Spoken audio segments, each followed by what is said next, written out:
This video was requested by one of you guys. Thank you so much for requesting. I love granting requests and making wishes come through. The person wanted me to talk about long distance relationships during this period, during this COVID-19 season and all of that. And I was like, you know what? That is such a fantastic request because, as you guys know, myself, I'm not at home.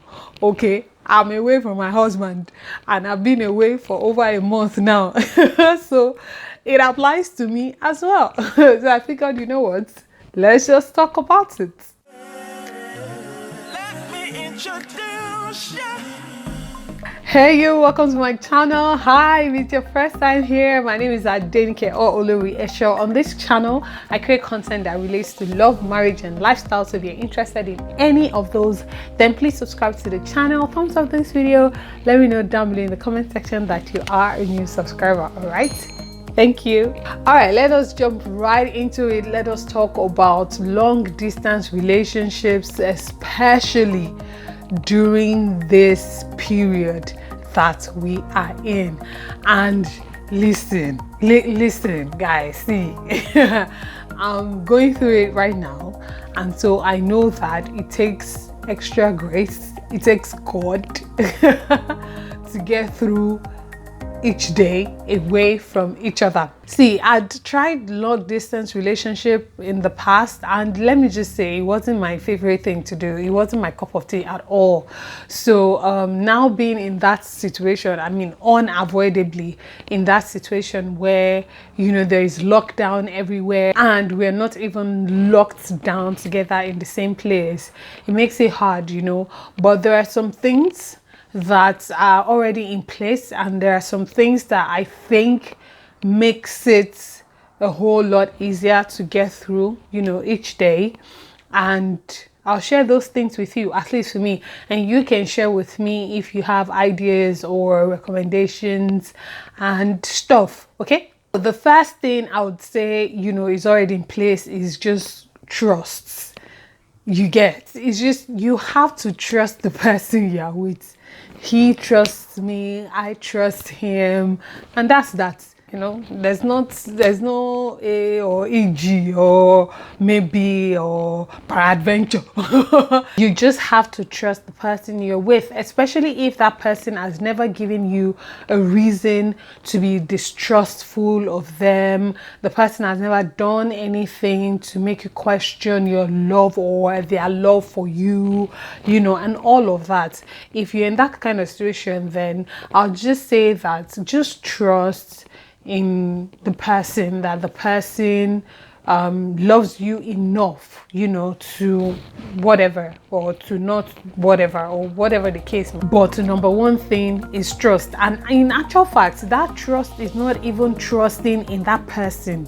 In reality, it's trusting in God to watch over that person for you. Because I see, you know, I pray for him every day. He prays for me every day as well.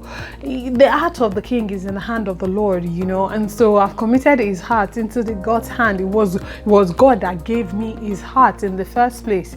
You know, he didn't give his heart to me. God gave it to me, and likewise mine to him. And so it is God that I'm going to go to and say, you know, this matter is yours to watch over. It's not mine. My pastor, shout out to Rev, Rev once said something. He said that when you work hard, when you toil for something with your own might and your own power, you spend double that amount of strength and might trying to watch over that thing. But when God gives you something, or when God does something for you, he watches over it. I've never forgotten. Since the day he said that, I'd never forgotten how it just blew my mind, like, wow. So when something is of God, he watches over it. It's not really your headache, you know, to watch over it. You just go to God and you're like, Daddy, yo, yo, this thing, you know, don't forget to don't take your eyes off of it.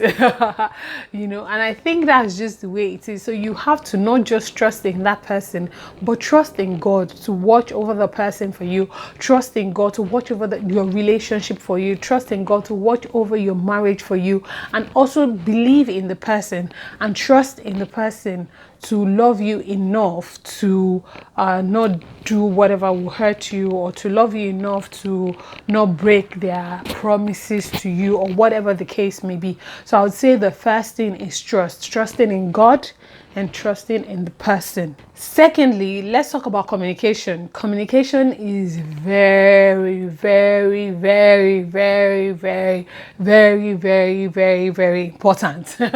Like, I cannot overemphasize how important it is for you guys to stay in constant communication. We talk as much as possible. I mean, it's not like we are on the phone with each other 24/7 or whatever, but especially because of the time difference. Again, I think right now with where I'm at in the US, it's like 6 hours difference to Nigeria, you know. So when I'm sleeping, he's already woken up.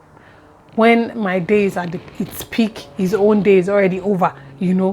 When I'm just chilling, he's ready to go to bed. So so that doesn't help either. It's not like we're in the same time zone, so that's an issue by itself. But, you know, in as much as that might still be the case, we still communicate as much as possible, as much as we possibly can. Sometimes I wake up in the middle of the night and I realize, oh, you know, I can't go to bed, and I just message him. Maybe if I wake up around 4 a.m. here, and I know that it's probably like 9 a.m. over there already, and I just message, hey, I just woke up briefly, you know, I'll probably go back to sleep. Hope you're good. And then he responds as well. You know, we do video calls, we talk about everything, we pray together, we send ourselves songs and Bible verses and messages. Like, see, I like to talk, and I like being pampered, and I like someone telling me sorry if something is wrong with me.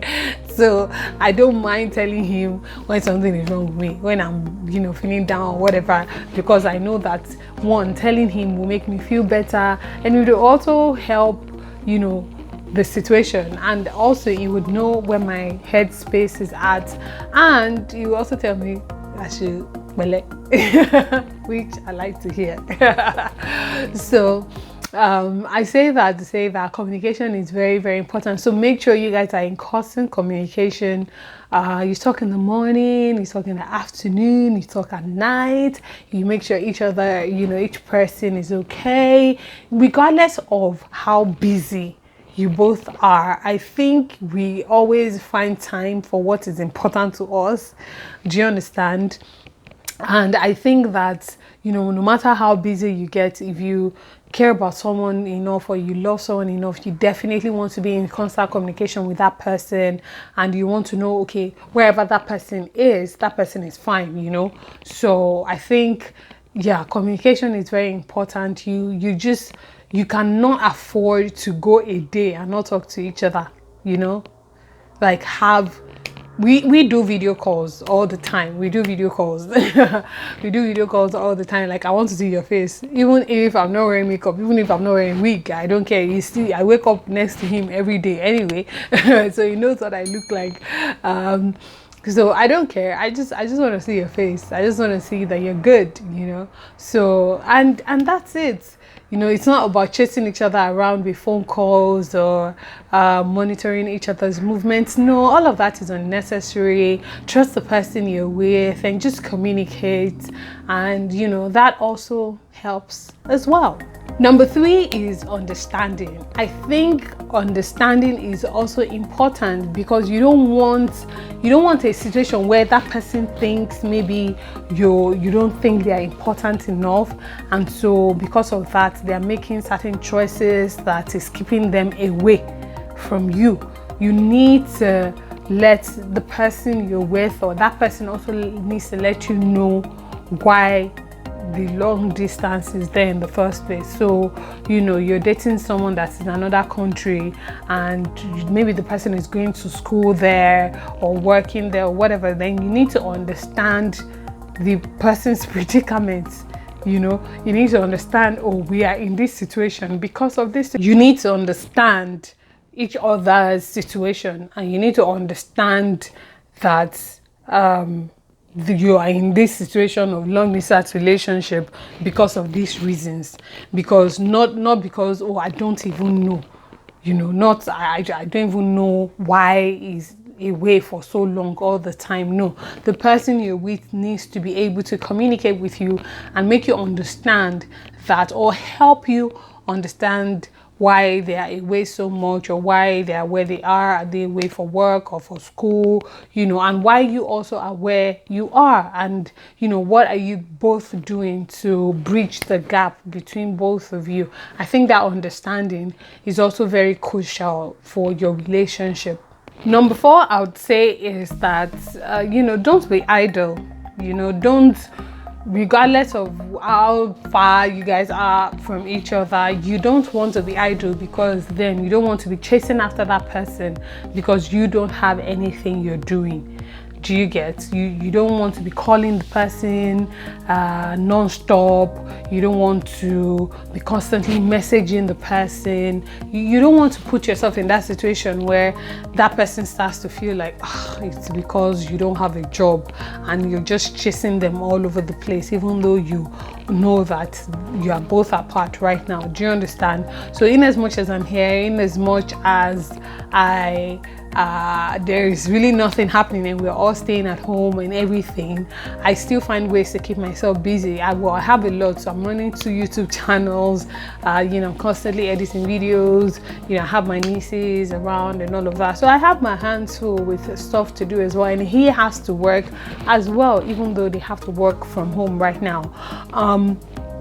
But I say that to say that, so even though we are apart, we're still very busy with what we're doing and with work.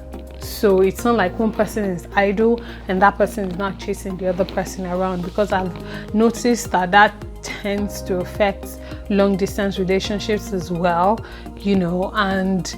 But again, you don't want to become too busy such that you don't make time for the person you're with. Find a balance, you know, to it. You need to find a good balance to it. Last but definitely not the least, which is number 5, is that you want to try as much as possible not to fight or argue or have disagreements, because you guys are not in the same place, and so you don't want to create any sort of animosity or any sort of tension. Animosity is so strong a word. You don't want to create any sort of tension such that between you two, such that you guys don't now look forward to talking to each other, you know, again the next time. You don't want to start creating room for negativity in your relationship. You always want to look forward to talking to that person, but when every time you talk, you people are always arguing. If you don't argue about this, you argue about that. If you don't argue about that, you disagree.